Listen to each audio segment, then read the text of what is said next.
성경에는 족보에 대한 이야기들이 많이 나옵니다. 아담의 족보, 노아의 족보, 셈의 족보, 이스마엘의 족보, 예수님의 족보 등 족보에 대한 이야기가 많이 나오는데 오늘 본문은 이삭의 족보에 관한 이야기입니다.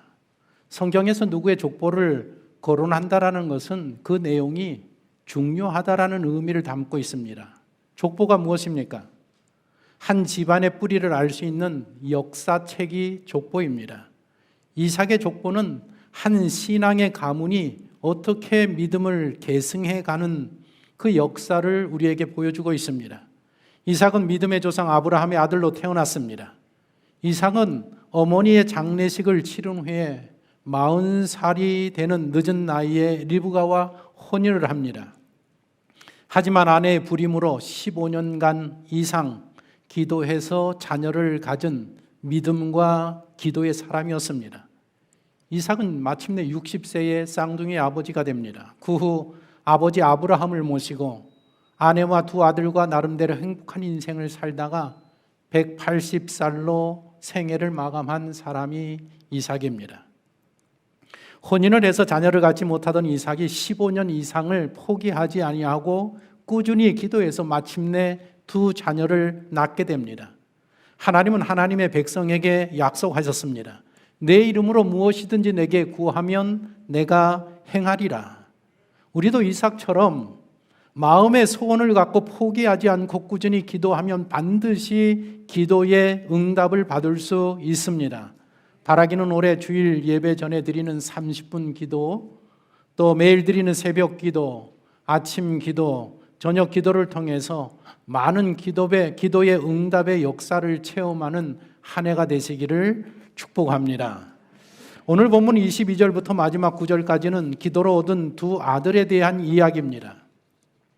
이삭과 리브가가 기도로 쌍둥이를 출산하게 되는데 이 아이들은 특이하게도 어머니의 모태 중에서부터 다투기 시작했습니다. 오늘 본문 22절을 보면 그 아들들이 그의 태 속에서 서로 싸우는지라 그가 이르되 이럴 경우에는 내가 어찌할꼬 하고 가서 여호와께 묻자온대. 자신의 태중에서 싸우는 아들들의 문제를 놓고 어머니 리브가가 기도를 합니다. 22절에 그라는 단어는 그녀입니다. 리브가를 뜻합니다. 태중에서 두 아이가 서로 싸우는 문제가 걱정이 된 엄마가 하나님 앞에 기도를 합니다. 하나님, 이게 도대체 무슨 일입니까? 이 아이들이 도대체 이거 왜 이럽니까? 이 아이들이 장차 커서 어떻게 되려고 합니까? 아이들의 미래를 걱정하면서 기도하는 엄마의 기도를 하나님께서 들으십니다. 23절을 보면 여호와께서 그에게 이르시되 두 국민이 내 태중에 있구나. 두 민족이 내 복중에서부터 나누이리라. 이 족속이 저 족속보다 강하겠고 큰 자가 어린 자를 섬기리라. 리브가는 태중에 있는 두 아들의 운명에 대해 들었습니다. 태중에 있는 두 아들은 두 족속이 될 것이고 두 민족이 될 것이다. 그리고 둘째가 첫째보다 크게 될 것이다. 그런 기도의 응답을 받았습니다. 자녀들의 장래와 미래가 걱정이 되는 어머니가 계시다고 하면 리브가처럼 하나님께 자녀의 문제를 놓고 기도해 보십시오.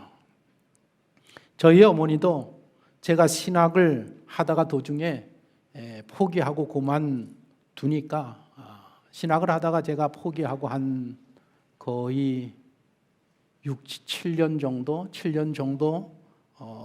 제가 방황하고 있을 때에 저희 어머니가 얼마나 걱정과 근심이 많았겠습니까? 그래서 제 장래 문제를 놓고 기도를 많이 하셨습니다. 그리고 마침내 하나님 앞에 응답을 받으셨습니다. 저에 대한 응답을 받으신 후로부터는 저에 대한 염려와 걱정을 다 내려놓으셨습니다.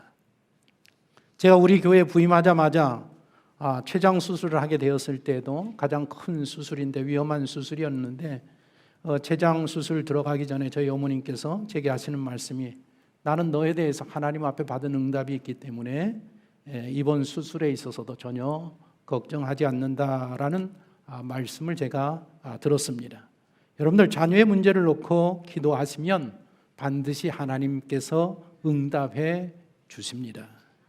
리브가는 마침내 두 아들을 출산하게 됩니다. 첫째를 낳았는데 온몸이 붉고 털이 많은 아이였습니다. 그래서 첫째 아이의 이름을 털이 많다라는 뜻의 에서라고 이름을 지었습니다.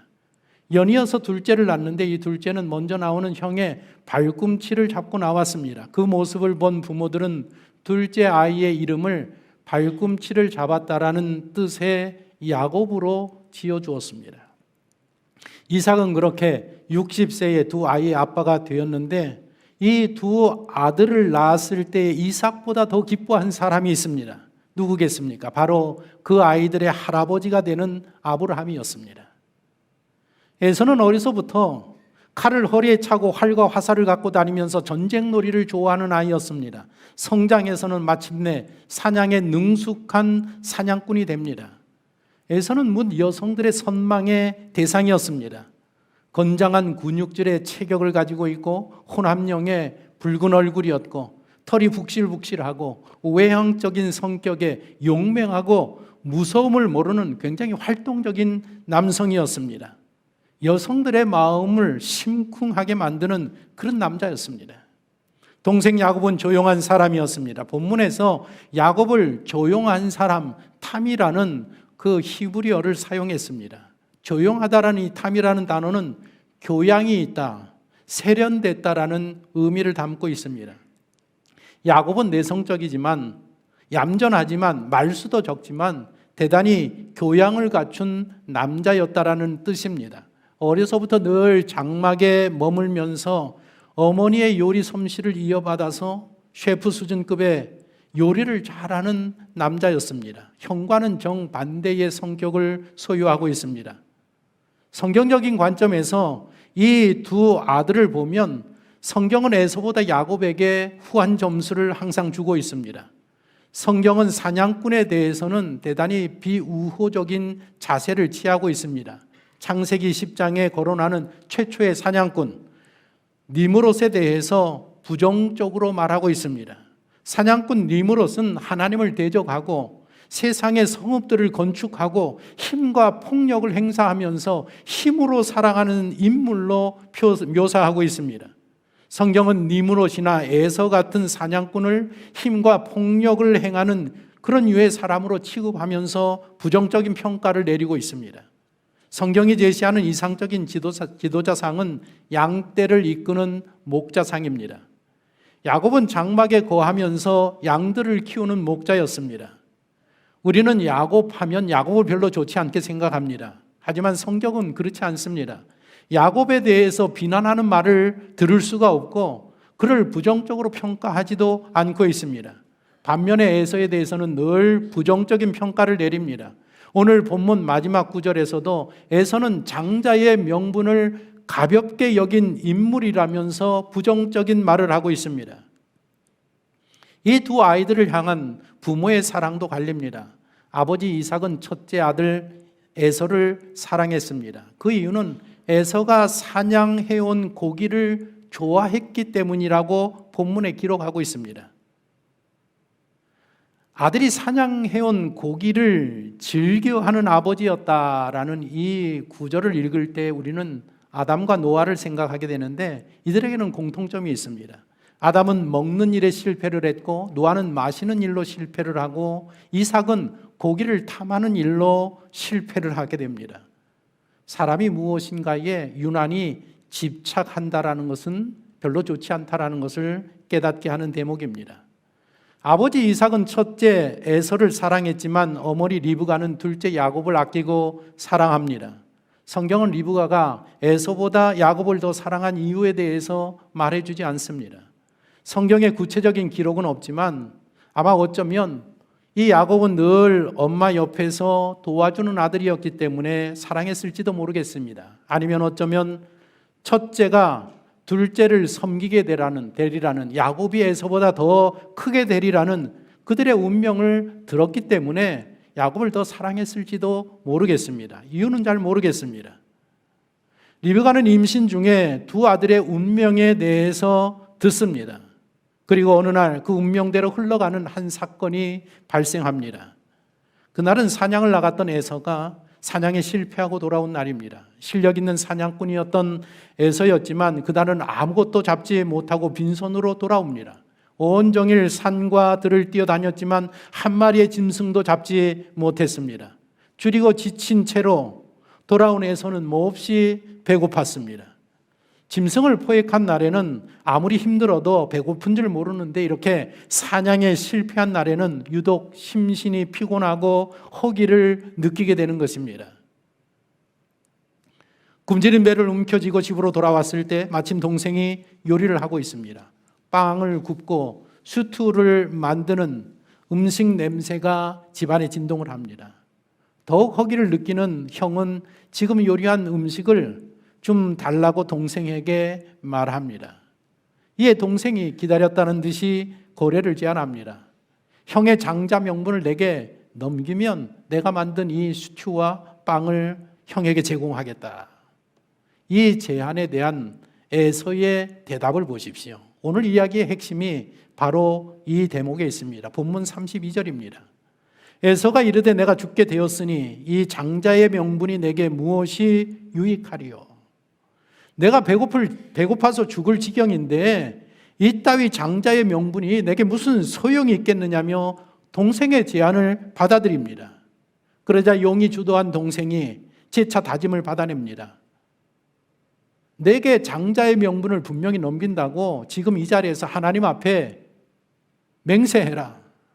그러면 내가 내 요리 음식을 제공하겠다. 배고파 죽을 지경인 형이 동생의 말대로 하나님 앞에서 맹세합니다. 내가 하나님 앞에 맹세한다. 내 장자의 명분을 다 오늘 너에게 넘기노라. 그렇게 그날 이 형은 한 끼의 식사에 자기 장자의 명분을 동생에게 넘기고 허겁지겁 빵과 수트를 먹고 주방에서 나갑니다. 34절입니다. 야곱이 떡과 팥죽을 에서에게 주매 에서가 먹으며 마시고 일어나 갔으니 에서가 장자의 명분을 가볍게 여김이었더라. 오늘 이 본문에서 장자의 명분이라는 말이 31절, 32절, 33절, 34절 네 번에 걸쳐서 반복해서 나옵니다. 성경을 읽을 때에 이렇게 어떤 단어가 반복해서 나온다는 것은 그 내용을 성경이 강조하고 있다는 의미입니다. 이 사건에서, 이 이야기에서, 스토리에서 지금 강조하는 것이 무엇인가 하면 장자의 명분을 강조하고 있습니다. 표준 세번역 성경을 보니까 장자의 명분을 맏아들의 권리라고 번역을 해놓았습니다. 영어 성경을 보니까 장자의 명분을 birthright이라고 출생할 때부터 가지고 태어나는 권리라고 번역을 하고 있습니다. 에서는 운명적으로 태어날 때부터 자신에게 주어진 장자의 권리를 한 끼 음식에 바꿔버리고 말았습니다. 그대로부터 오늘날에 이르기까지 장자의 권리를 존중하고 있습니다. 세상이 아무리 많이 바뀌고 평등한 사회가 되었지만 사람들 마음 가운데는 장자가 중요하다는 마음이 근본적으로 살아 있습니다. 모세 율법에는 장자는 하나님의 것이라고 했습니다. 사람이든지 짐승이든지 곡식이든지 열매든지 첫 것은 다 하나님 앞에 속한 것이다. 하나님 것이다라고 했습니다. 그만큼 장자는 귀하고 소중하다라는 것을 의미하고 있습니다. 그래서 장자에게 주어지는 권리가 있습니다. 이런 것들입니다. 장자는 가문의 대를 잇습니다.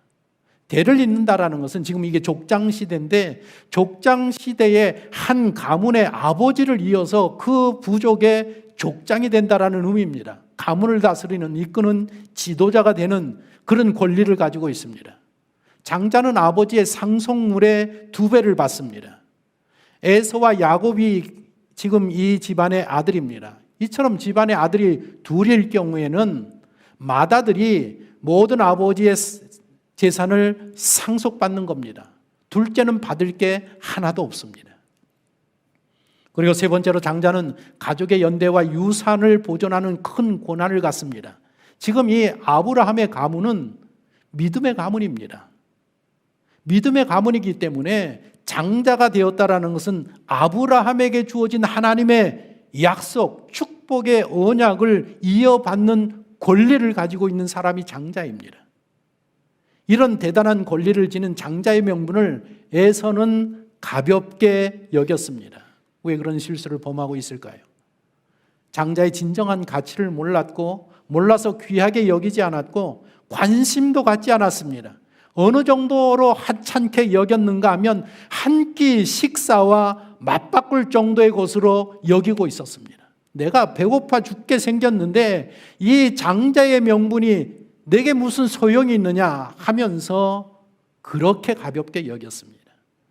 우리는 이 말을 통해서 에서가 어떤 인물인지를 알게 됩니다. 에서의 할아버지는 믿음의 조상 아브라함입니다. 아브라함은 175세로 생애를 마감합니다. 에서가 15살 될 때까지 할아버지와 함께 살았습니다. 에서는 할아버지의 특별한 사랑을 받으면서 15살이 될 때까지 함께 살았다라는 의미입니다. 지난주 고 안희영 집사님 장례식이 있었습니다. 우리 집사님에게는 안은솔이라는 저기 빨간 잠바를 입은 어린 손녀가 있습니다. 우리 집 앞에 사시니까 매일 아침 저녁 출퇴근할 때마다 집사님을 만날 수 있었습니다. 이 은솔이가 태어났을 때 얼마나 할아버지가 기뻐하고 좋아했는지 모릅니다. 저 아이가 생긴 후로는 늘 볼 때마다 그냥 그 얼굴에 웃음이 가득한 모습으로 출근하고 퇴근할 때도 아이의 선물을, 손녀의 선물을 들고 퇴근하고 그랬습니다. 여름이 되면 우리 교회 마당에 나와서 어린 요만한 손녀를 데리고 나와서 이제 같이 놉니다. 그 뛰어노는 그 손녀를 이렇게 할아버지가 바라봅니다. 카페에서 이렇게 바라보면서 얼마나 이렇게 보는 것 자체가 행복이고 너무 기쁘다 말입니다. 그래서 얘가 열심히 여름날 뛰다가 땀 흘리고 돌아오면 걔 아이의 손을 붙들고 카페에 들어와서 뭐 먹을래? 그리고 이렇게 사주려고 하는 그 손녀에 대한 사랑을 잊을 수가 없습니다. 손자 손녀를 향한 할아버지 할머니들의 특별한 사랑에 대해서는 말하지 않아도 우리 모두가 잘 알고 있습니다. 아브라함도 그랬단 말입니다. 두 손자를 너무 사랑한 할아버지였었습니다. 두 손자를 사랑한 이 할아버지는 저녁 때가 되면 늘 손자들을 불러놓고 옛날 이야기를 들려주기를 즐겨했습니다. 할머니와 만나서 연애하고 결혼한 이야기를 어린아이에게 들려줍니다. 메소포타미아에 살고 있을 때에 하나님이 나타나셔서 말씀하신, 그래서 놀란 그 사건을 어린아이들에게 이야기해 줍니다. 그리고 하나님의 말씀에 따라서 조카를 데리고 가나안 땅으로 멀리 짐을 싸고 이사했던 그 스토리들도 이 두 아들들에게, 이 손주들에게 이야기를 합니다. 그리고 가나안에 와서 흉년이 들었을 때에 할머니와 함께 애굽으로 내려가서 할머니를 누이라고 속여서 어려움을 당했던 그 스토리도 아이들에게 이야기를 해줍니다. 그리고 100세에 너희의 아버지 이삭을 낳은 이야기도 손주들에게 이야기를 해줍니다. 그리고 조카 롯, 얘들의 아저씨와 헤어질 때의 그 섭섭한 마음, 그리고 헤어졌을 때에 하나님이 산으로 부르셔서 동서남북을 바라보아라, 바라보는 모든 땅을 다 너에게 주리라고 하나님이 언약하시고 말씀하신 그 말씀도 어린 손자들에게 들려주고 있습니다. 조카를 구출하기 위해서 300명이 넘는 사람들을 데리고 가서 전쟁하고 승리하고 그 아저씨를 다시 살려온 이야기도 흥미진진하게 이 어린 손주들에게 이야기를 해줍니다. 그리고 너희 아버지 이삭을 하나님이 바치라고 해서 모리아 산까지 데리고 가서 내가 칼을 빼들어서 너희 아버지를 죽이려고 할 때에 하나님이 내 이름을 부르면서 그 죽이지 말아라, 그리고 저 걸려있는 수양을 저곳으로 제물을 드리라, 그 아버지를 죽이고자 했던, 그리고 극적으로 살아났던 그런 이야기들도 이 할아버지가 손주들에게 저녁마다 이야기를 해주었단 말입니다. 할아버지가 살면서 평생도록 겪었던 수많은 일들을 귀하고 귀한, 눈에 넣어도 아프지 아니하는 이 두 손자에게 들려주었단 말입니다. 그렇게 에서와 야곱은 15살이 될 때까지 할아버지의 말씀을 듣고 자랐습니다. 3주 전인가 제가 자란 본교회에서 제 조카, 제일 큰 조카가 장로 임직을 받아서 제가 주일날 예배를 마치고 오후 3시에 임직식에 다녀왔습니다. 그 교회는 저희 아버님이 세우신 교회입니다. 제가 유학을 가기 전까지 7년 동안 신학교를 다니면서 전도사로 사역했던 교회입니다. 가보니까 이번에 임직하는 장로 3명 중에 2명이 제가 가르친 아이들이었었습니다. 그리고 제가 가르친 학생들 중에 이미 2명의 학생들이 그 교회 시무 장로님이 되어 있었습니다. 그리고 제가 가르친 아이들이 거기 안수 집사님들, 권사로 수기 앉아 있었습니다. 함께 저와 열심히 전도사 시절 때에 사역했던 부장 집사님들은 이미 은퇴 원로 장로님들이 계셔서 그 자리에 다 참석하고 계셨습니다. 저를 오래간만에 뵈어서 얼마나 반가워했는지 알 수 없습니다. 임직식 순서 마지막 순서에는 우리가 잘 알다시피 임직자 대표가 교회를 향해서 성도들 향해서 답사하는 시간이 있습니다. 제 조카가 답사를 했는데 이렇게 답사를 했습니다. 오늘 우리 외할아버지 장로님께서 세우신 이 교회에서 제가 장로 임직을 받습니다. 저는 오늘 외할아버지의 묘비에 기록된 말씀이 이 자리에서 생각이 납니다. 내가 살아도 주를 위하여 살고 죽어도 주를 위하여 죽나니 내가 사나 죽으나 다 주의 것이로다. 이 교회를 세우신 저의 할아버지 말씀대로 죽도록 주를 위하여 충성을 다하는 임직자가 되겠습니다. 이렇게 답사를 했습니다. 제가 그 답사를 들으면서 제 마음속에 우리 아버지는 성공하셨구나. 할아버지가 믿음의 유산을 사랑하는 장손에게 잘 물려주셨구나. 그리고 손자는 할아버지의 신앙을 정말 잘 이어받았구나. 그 마음이 들면서 얼마나 감사와 감격과 감동이 있었던 임직식인지 알 수 없습니다. 믿음의 조상 아브라함의 장손이었던 에서도 할아버지의 말씀을 가슴에 새기고 할아버지의 신앙을 이어받아야 했습니다. 내가 너로 큰 민족을 이루고 내게 복을 주어 내 이름을 창대케 하리니 너는 복이 될지니라. 너를 축복하는 자에게는 내가 복을 내리고 너를 저주하는 자에게는 내가 저주하리니 땅의 모든 족속이 너로 말미암아 복을 얻을 것이라. 너는 눈을 들어 너 있는 곳에서 동서남북을 바라보라. 보이는 땅을 내가 너와 내 자손에게 주리니 영원히 이르리라. 믿음의 조상 아브라함, 자신의 할아버지에게 약속하신 하나님의 언약의 말씀과 신앙의 유산을 장손인 에서가 이어받아야 했던 것입니다. 하지만 불행하게도 장손이었던 에서는 그러질 못했습니다. 할아버지 이야기를 듣는 두 어린 손자들의 태도와 마음가짐이 서로 달랐습니다. 어린 에서는 듣는 둥 마는 둥입니다. 할아버지의 말씀에 귀를 기울이지 아니하고 마음에 새기지 아니하고 늘 밖에 나가서 뛰어 놀기를 하는 그런 생각뿐이라 말입니다. 하지만 어린 야곱은 다릅니다.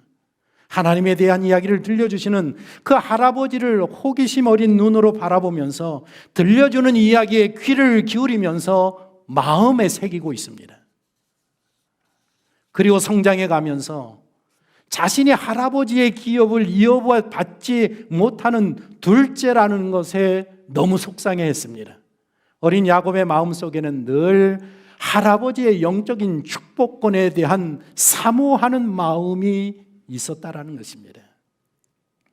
두 아이는 성장해 가면서 관심 두는 일이 더 극명하게 달라집니다. 에서는 늘 밭간일, 사냥하는 일, 세속적인 일들에 관심을 두었습니다. 야곱은 늘 집안과 양을 돌보고 지키는 일, 가문의 일, 하나님의 언약과 약속과 영적인 일에 관심을 두었습니다.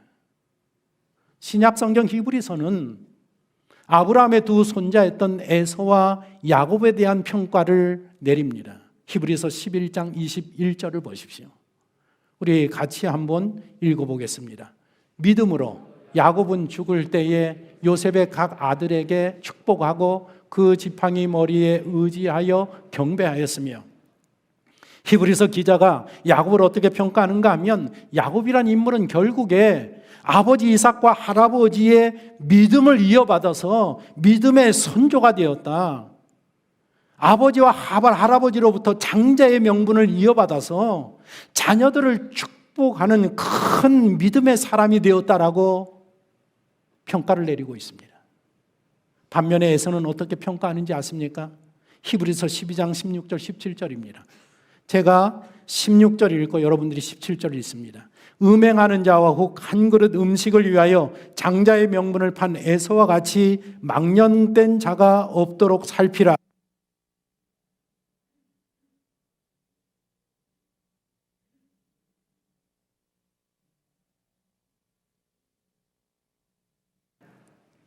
히브리서 기자는 에서를 평가하는데 에서는 음행하는 자, 망령된 자, 버림받은 자라고 평가를 내리고 있습니다. 구약 성경을 보면 에서가 음행하는 자라는 구절이 나오지는 않습니다. 그런데 유대교 주석가들, 유대인들 가운데에 성경을 해석하는 사람들은 한결같이 이 에서를 해석해낼 때에 음행하는 자라고 해석을 하고 있습니다. 에서는 경건한 부모의 뜻을 거스리고 2명의 가난한 여인을 아내로 맞이했습니다. 결국에 그 며느리들이 믿음의 부모들의 평생의 근심거리가 되었다라고 성경에 그렇게 기록을 남기고 있습니다. 아마도 이런 구절을 근거로 해서 에서는 음행한 자로 유대교 주석가들이 단정하고 있는 것 같습니다. 그리고 에서는 망령된 자라고 했습니다. 사소하고 일시적인 즐거움을 위하여서 장자의 명분을 팔아넘겼습니다. 장자와 결부된 특권들에 대한 모든 권리와 자격을 소멸시키고 말았습니다. 그래서 그는 망령된 자라고 했습니다. 망령된 자란 이 세상에 대한 사랑이 그 마음속에 가득하고 그것이 지배해서 영적인 것을 잃어버린 사람을 성경에서 망령된 자라고 합니다. 에서는 세속적이고 세상적인 것에 사로잡혀 있던 아들이었습니다. 그래서 결국에 자신에게 주어진 영적인 큰 축복을 팔아넘기고 멸망길로 가고 말았습니다. 하나님 앞에 버림받은 자가 되고 말았습니다. 히브리서 기자는 에서를 그런 인물로 평가하면서 지금 히브리 그리스도인들에게 경계하고 권면하고 교훈하고 있습니다. 무슨 말을 경계하고 교훈하느냐? 너희는 인생을 살아가면서 신앙생활하면서 에서와 같은 사람이 되지 않도록 조심해야 된다. 너희는 에서와 같이 하나님 앞에 버림받은 자가 되지 않도록 조심해야 된다. 지금 이것을 교훈하고 있는 것입니다. 오늘 본문은 이삭의 가정에 대한 이야기지만 사실 오늘날 우리 각 가정에서 일어나고 있는 우리들의 이야기일지도 모릅니다. 장자의 명분을 가볍게 여기는 사람도 있고 장자의 명분을 사모하는 사람도 있습니다. 당신은 어떤 사람입니까? 우리 모두는 둘 중에 하나입니다. 에서 아니면 야곱입니다.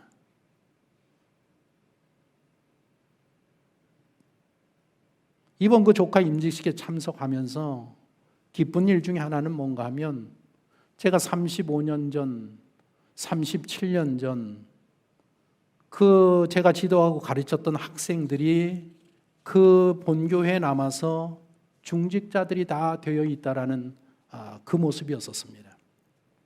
철부지의 어떤 아이들이었었습니다. 그 아이들 유년지학교 그 아동부에서 또 중고등부에서 청년부에서 교육을 시키고 많은 수련회를 하고 많은 시간을 7년이라는 시간을 같이 보냈습니다. 그런데 이제 40년이라는 35년에서 40년이라는 세월이 흐르고 나고 보니까 그들이 다 그들 부모의 신앙들을 다 이어받아서 본교회의 중직자들이 되어서 본교회를 지키고 있다라는 그 모습을 볼 때에 얼마나 뿌듯하고 보람을 느끼고 감사한지 알 수 없었습니다. 그러면서 자연스럽게 그 자리에 앉아 있으면서 그런 모습을 보면서 우리 교회와 비교 아닌 비교가 되었습니다. 우리 교회의 중직자라는 것은 장로님, 권사님, 안수집사님 이야기합니다. 중직자들의 가정과 그의 자녀들은 어떤 상태인가를 제가 그 임직식의 자리에 앉아서 생각을 해보았습니다.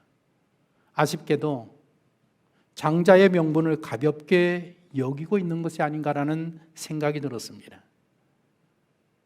우리 가정의 자녀들이 우리 이 본교에 출석하지 않아도 좋습니다. 그러나 다른 교회라도 출석하면서 신앙생활을 잘해야 합니다. 그런데 제가 보기에는 아예 신앙생활을 멈추고 교회 생활을 하지 아니하는 자녀들이 대부분이 아닌가라는 생각이 들었습니다. 이런 현상에는 부모의 책임이 있다고 할 수 있습니다. 회피할 수 없습니다. 사람들은 자식은 내 마음대로 되지 않는다라는 말들을 합니다. 그렇습니다. 자식은 내 마음대로 되지 않습니다. 하지만 신앙생활 자체를 하지 않는다면 거기에는 부모의 책임이 없다라고 할 수 없다라는 것입니다. 우리 부모들 본인들부터 하나님이 주시는 그 장자의 명분을, 영적인 축복을 가볍게 여겼기 때문에 일어나는 현상이라고 우리가 말할 수 있습니다. 에서의 후손들로 세워진 나라가 에돔입니다. 그 후손들로부터 하나님 보시기에 선한 자, 아름다운 자, 하나님이 쓰신 자가 나왔느냐? 나온 자가 없습니다. 하나님을 대적하고 악한 자들만 나왔습니다. 대표적인 인물이 바로 예수님의 탄생 때에 예수님을 죽이려고 했던 헤롯 대왕이었었습니다. 에서의 후손들에게서 하나님 보시기에 선한 자가 나온 역사가 없습니다. 하나님 보시기에 선한 자들은 늘 야곱의 후손에게서 나왔습니다. 장자의 명분을 귀하게 여기고 사모하는 가문에서만 하나님이 기뻐하시는 인물이 나왔다라는 사실입니다.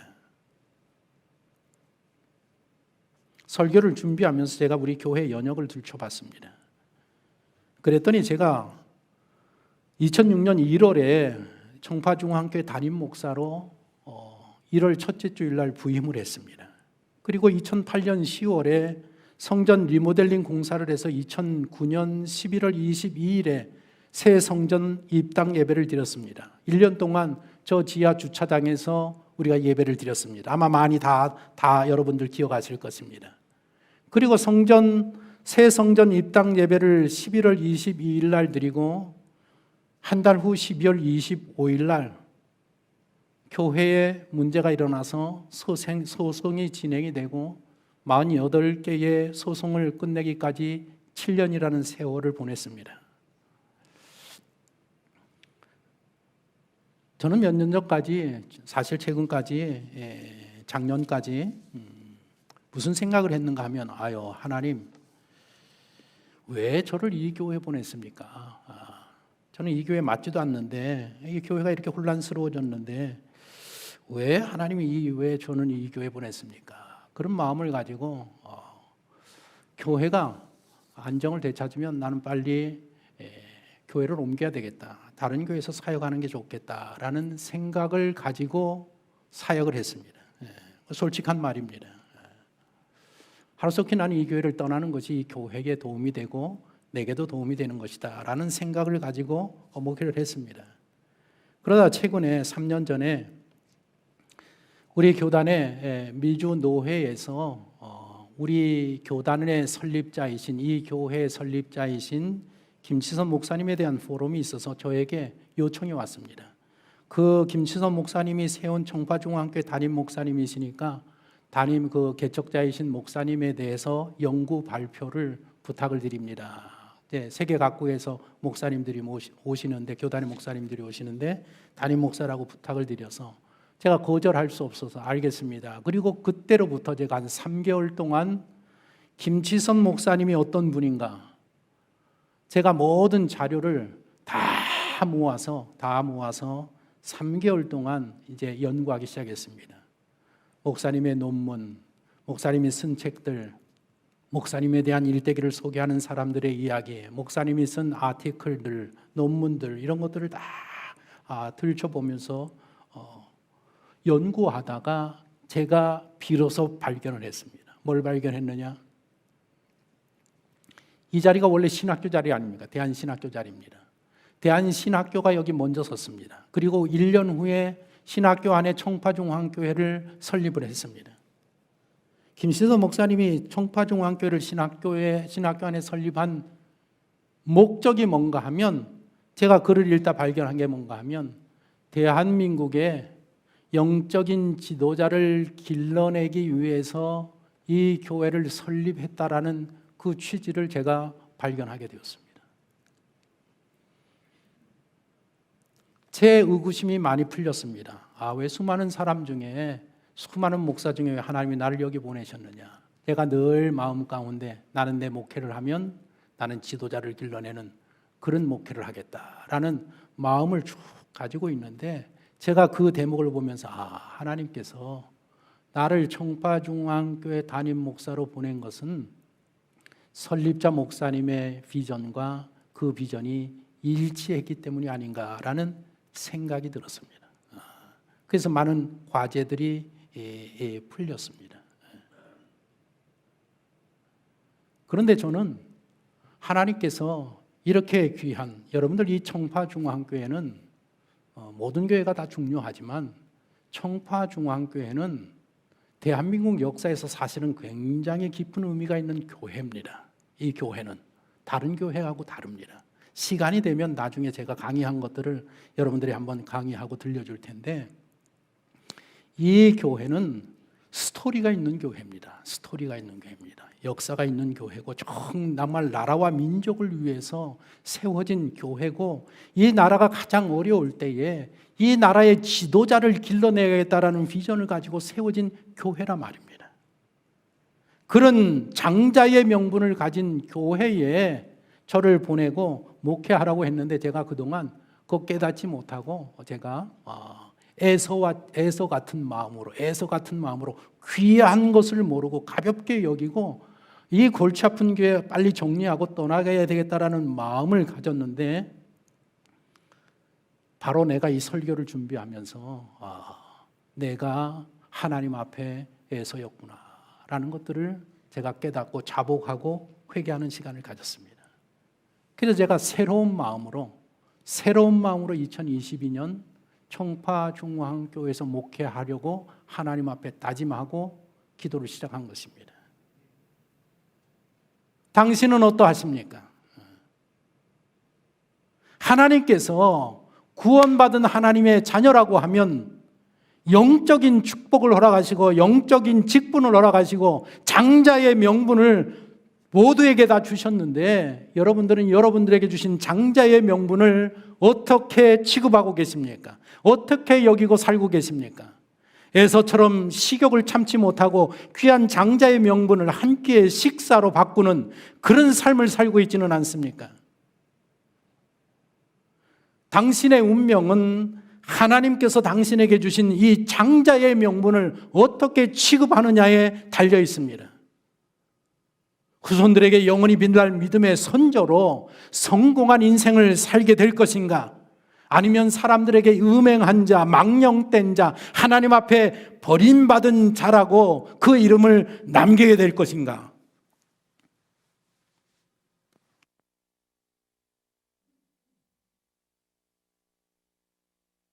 인생의 결과는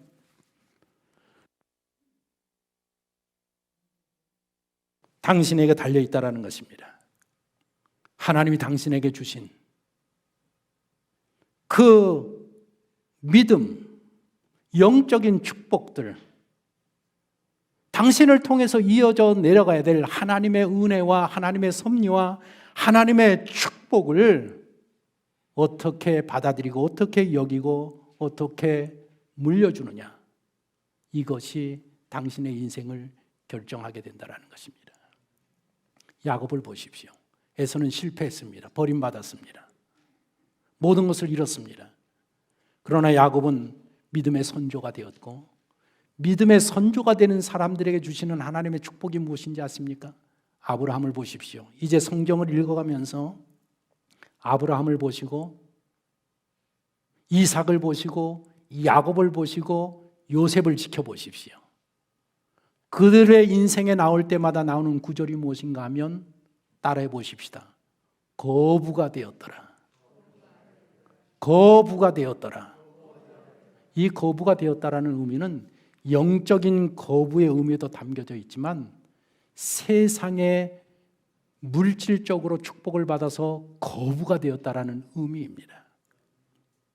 장자의 명분을 이어받는 자에게는 영적인 축복을 쥐어줄 뿐만 아니라 여러분들이 그렇게도 좋아하는 세상의 놀라운 축복도 양손에 쥐어주시는 것이 하나님의 은혜인 것입니다. 2022년